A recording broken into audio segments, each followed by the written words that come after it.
I was meant to film this like literally at the start of this year, but I got too lazy. So here is basically my top 10 books of last year of 2022, as well as my 2022 storygraph reading wrap up.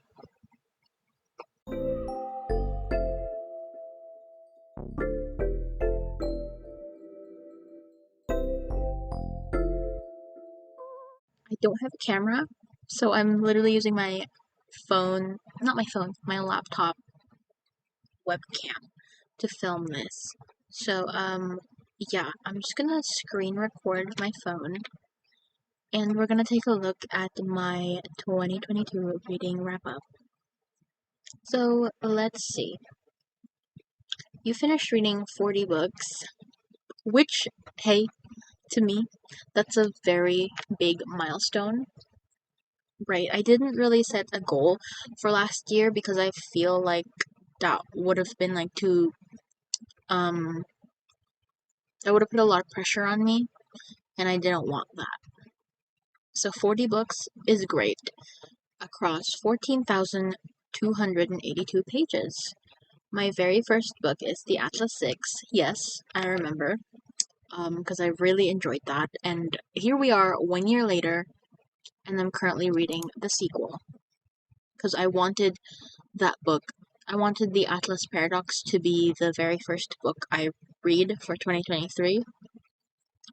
The last book I finished is How Much Land Does a Man Need by Leo Tolstoy, which is a very short story. I read it in one sitting. You got wrapped up in intrigue, went to dark places, and felt all the feels. And most of the stories developed at a steady pace. I did read the most books in June. That I remember because I remember June being like such a good reading month, and then everything just went downhill from there. So yeah, as you can see, I did not read anything for July. Why can I not click on it? Let me click on it. Yeah, I did not read anything for July and August. Read 4 books in September, nothing in October. I think that's October. And then December, yeah, I didn't read in December. Meeting a reading goal. Yeah, I didn't really set a goal.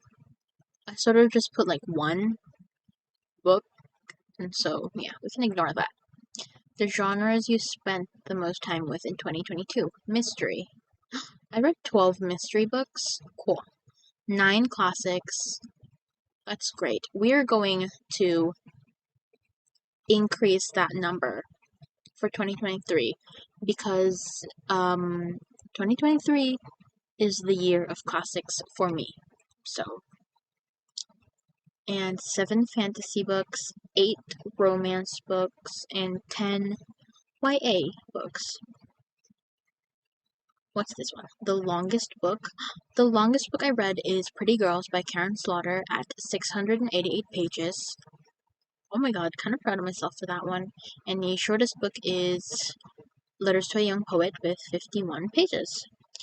The average length of the books you read was 349 pages, and it took you around 8 days to finish each book. When I say I'm a slow reader, I'm a slow reader. I'm as slow as they can get. Least time spent. Yes, I do remember reading The Invisible Life of Addie LaRue really quickly.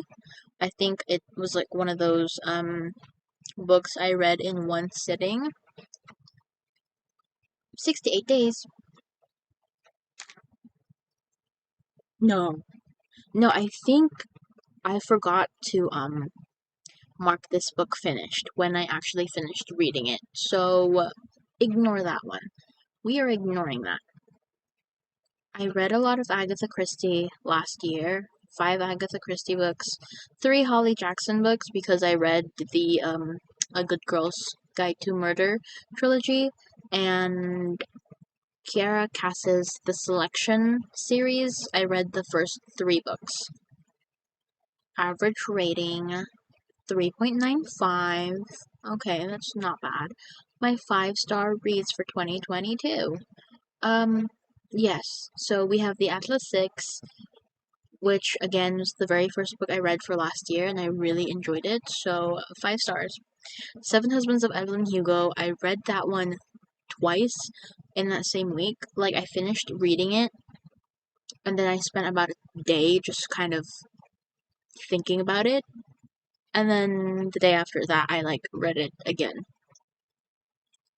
Convenience Store Woman I read during a staycation we did back in April, and absolutely enjoyed it. I loved it. I think it was a great book to bring with you on like vacations, or like if you're at a resort at the beach. This one you can read wherever pretty much, in my opinion. And then the Traveling Cat Chronicles made me bawl my eyes out. 5 stars. Good Girl's Guide to Murder, the first book, I gave a 5 star. The Bloody Chamber, I reread that one. It's like one of my favorite books from like secondary school. 5 stars. And then There Were None by Agatha Christie, also 5 stars. It's my new favorite book of all time. And then The Great Gatsby by Fitzgerald, again another one of my favorite classics. I had to study that in secondary school, and yeah. I've decided, instead of just doing like a top 10 books of 2022, I'll just tell you guys which ones were my favorite, because I cannot be bothered to rank them, and I don't think I can rank the books, like my favorite books from 2022. I don't think I can rank them.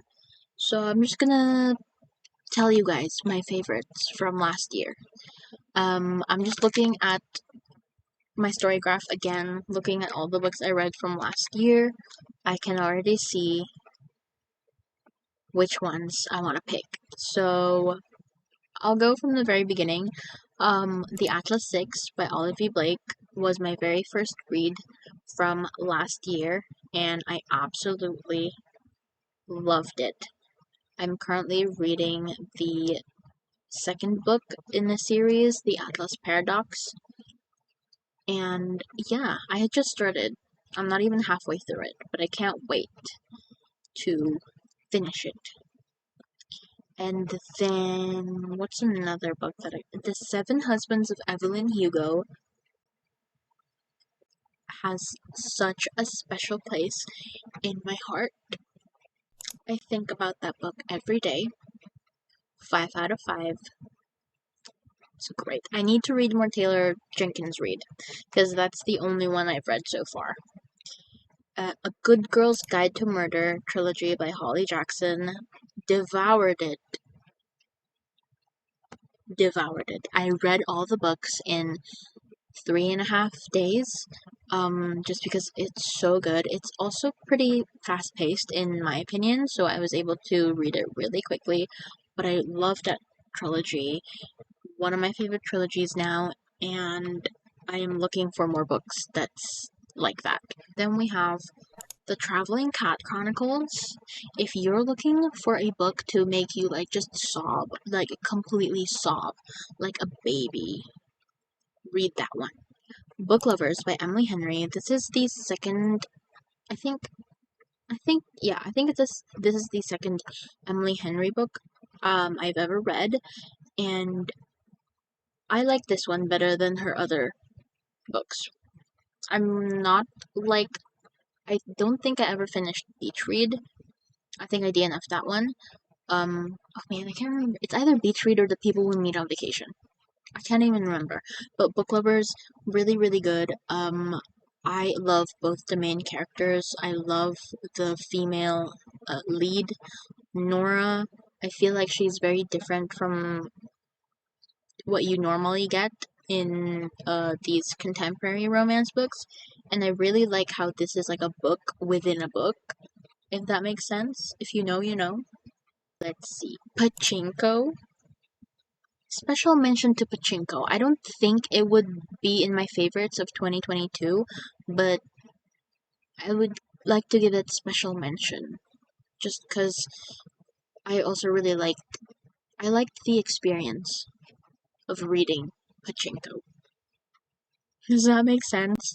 Next, we have A Far Wilder Magic by Alison Saft is so underrated. I think, like, it's so good. Please, if you guys are looking for like a fantasy, light fantasy romance, A Far Wilder Magic, you need to read it right now. I can make a whole video on it. It wouldn't be long, but I can make a whole video on it. So yeah, that's definitely going into my 2022 favorites. I reread The Secret History by Donna Tartt. My opinions of it have not changed. I still really like it, despite being sort of like a slow book. So if you're looking for a slow burn, then The Secret History. Slow burn dark academia. If you haven't read it yet, read it. Also read And Then There Were None by Agatha Christie for the very first time last year, and my life changed. It altered my brain chemistry. Like, I wish I was lying, but it's now my favorite book of all time. So if I had to rank one of these books, like the top number one spot, it would be And Then There Were None by Agatha Christie. You have to listen to the audiobook while reading this to get like that full experience, because it was so fun. It was so fun listening to the audiobook while reading the book at the same time. And I was like making lots of little notes. I was tabbing, highlighting. My copy of it is full of like post-it notes, because I would write down little notes about the characters, who I think is going to be killed next, who is like the killer, who do I suspect, all that stuff. Super fun. And the narrator of the audiobook, great, fantastic. Like, each character really does get their own distinctive voice. I don't know how they do it. I don't know how they do it. It was just so good. So fun. What else do we have? Another one I would like to give a special mention to is the Winnie the Pooh books by, I don't know how to pronounce his name. A. Milne? I wish I could pronounce it, but the Winnie the Pooh books, there's 4 of them, I believe. They're just great. They provide such comfort. They are so comforting to me. Like, reading those books, made me feel like I was a kid again. Made me feel like I had no worries in the world. And yeah, it's classics. It's a classic in children's literature. It like doesn't matter if you're an adult. It doesn't matter if you're 30, if you're 20, if you're 60, 80. You can still read children's literature. I think that was all of my favorite books from 2022. I'm not even gonna bother with the worst books I read last year, because, frankly, I've forgotten all about them. I forgot what they're about. I think I've just decided to erase them all from my memory. But yeah, yes, those were my favorite books of 2022. Sorry, this was late. A bit late to the game, but better late than never, as they say. So yeah, I don't know how to do an outro, but thanks for watching. Thanks for enduring this quality. But I kind of like it. It's kind of cute.